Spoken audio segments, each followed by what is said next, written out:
O boi que guardava o sábado, capítulo 26. A essa altura, Nicolai não tinha ideia daquilo que Deus lhe reservava. Sentia-se totalmente perdido quanto ao que esperar, ou quanto ao que devia fazer a partir dali. 16 barris de água. Seria impossível transportar tudo isso até o pôr do sol do dia seguinte. 10 para sexta-feira e os outros 6 para completar os 10 que seriam necessários para o abastecimento de sábado.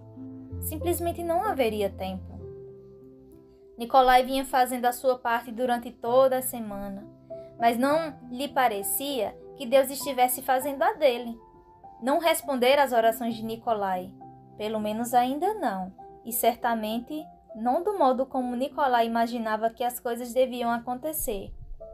E todas as aparências indicavam que a janela da oportunidade se fechava rapidamente.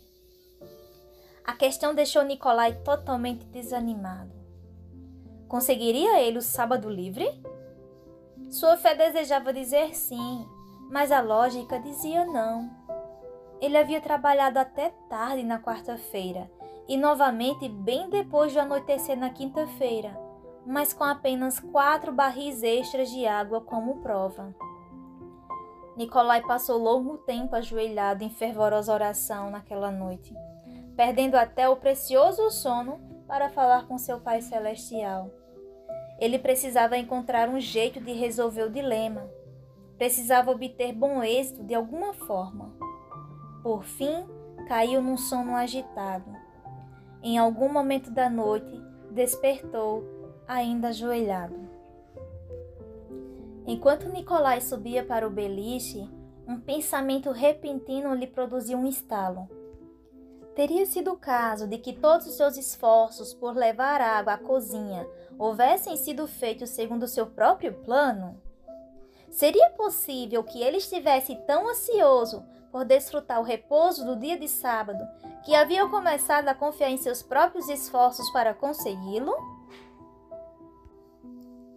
Uma história bíblica lhe veio à mente, e Nicolai se perguntou se a sua situação teria alguma semelhança com ela. Deus havia chamado Gideão para liderar as tribos de Israel contra um inimigo comum, os amalequitas. Os israelitas haviam cerrado fileiras em resposta à convocação de Gideão, aos milhares.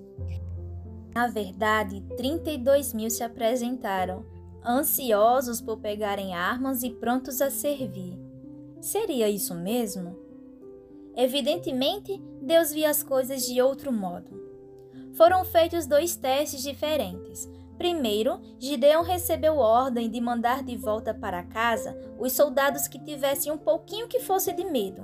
E segundo, todos, com exceção de 300 homens, foram solicitados a se retirar, porque não estavam realmente prontos para a batalha.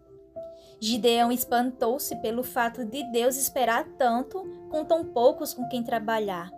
E era exatamente assim que Nicolai se sentia naquele momento. Como santificar o dia de sábado se nem mesmo tempo tinha ou o boi ao seu lado? Nicolai deu um meio sorriso torto no escuro. Naquele instante, ele se alegraria se tivesse contado com 300 bois ao seu lado. Virou-se e tentou dormir. Como Gideão, Nicolai começava a perceber que, mesmo sendo impossível carregar água suficiente até o ocaso da sexta-feira, o triunfo e o crédito não seriam seus. Ele quisera fazer as coisas do seu jeito. Não que seu motivo e intenções não fossem puros. A questão era que os planos, todos, haviam sido dele. Ele sabia que Deus desejava que ele descansasse no sábado. Não havia dúvida quanto a isso. Desde o dia em que Nicolai chegara ao campo de prisioneiros, estivera honrando o sábado e sofrera por ele. Mas Nicolai dava graças a Deus todos os dias por nunca ter cedido, nem abandonado sua lealdade ao seu santo dia. Mas o período de testes não acabara, evidentemente. Desta vez, ele não estava sendo testado por ficar preso dentro de uma caixa. Era um tipo diferente de teste. um que exigia impressionantes quantidades de energia, determinação e paciência. Mas no fim, ele sabia que a vitória seria de Deus. Sem dúvida, Deus estava encaminhando as coisas para um propósito ainda maior do que a imaginação de Nicolai pudesse alcançar. Tinha que ser isso. O que mais seria? Se Nicolai estivesse sendo testado como Gideão, então seria o caso de seus planos terem que dar lugar aos planos de Deus. O modo como Nicolai vinha fazendo as coisas deixava pouca margem para que os homens, no campo de prisioneiros, dessem crédito a Deus por qualquer coisa que se assemelhasse a um milagre. Mas Nicolai estava começando a ver agora que, se Deus fizesse as coisas do jeito dele, eles não teriam uma opção. Fazia bem entregar tudo a Deus uma vez mais.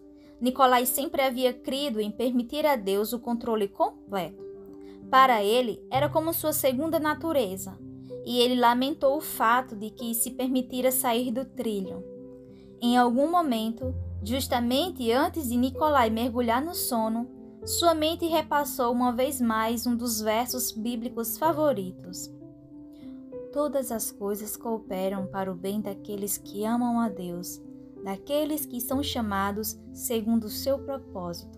Romanos 8:28.